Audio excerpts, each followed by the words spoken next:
Ladies and gentlemen, neither Steve Avery nor Brendan Dassey had anything to do with the disappearance of Teresa Holbeck nearly 12 years ago. On Halloween 12 years ago, Stephen met Teresa at the salvage yard just after 2:30. As had been arranged, and as with all the previous visits, she took the photographs. Steve paid her and mentioned that he may need her to come back later to photograph another piece of machinery that might go on sale in Auto Trader. She left, and despite Steve calling her to request that she return, she did not answer that call. 3 days later, Teresa was reported missing, and Andrew Colburn located her Toyota RAV4 later that day.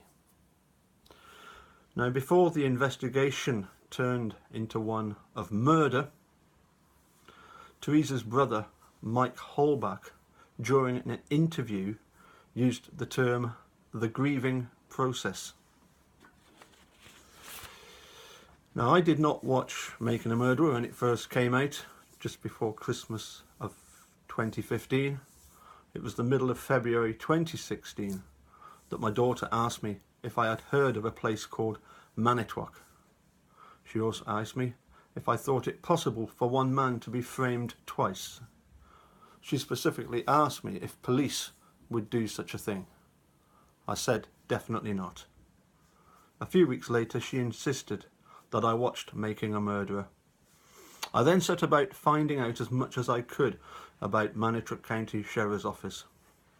By mid-April, I had emailed Robert Herman over a dozen times without reply, so I phoned him.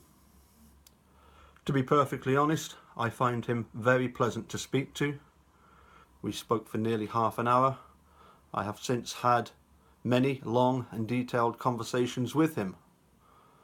I do apologise, I have never asked him about the Ricky Hochstetler tragedy.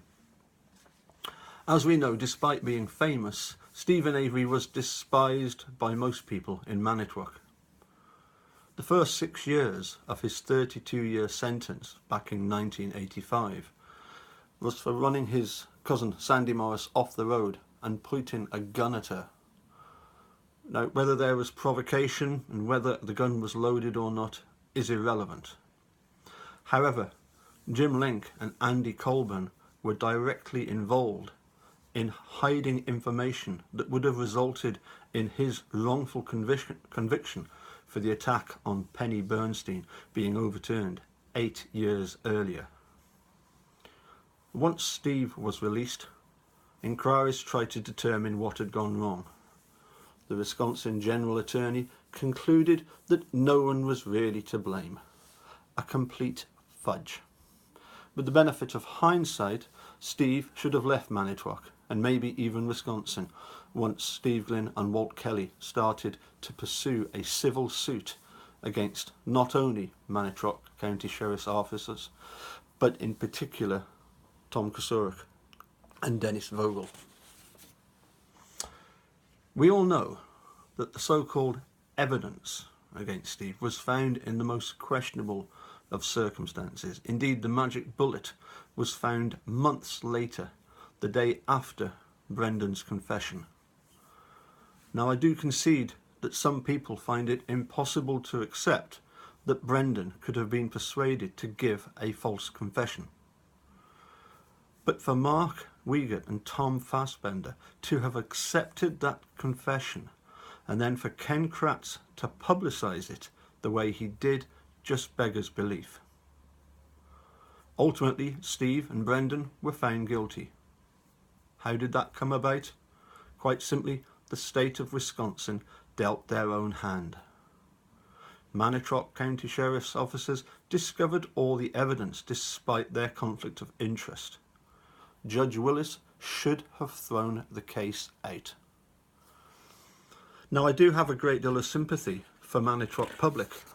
I believe that a great many guilters are either directly or indirectly employed by the state.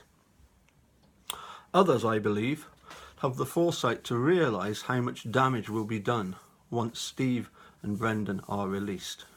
The levels of compensation are astronomical.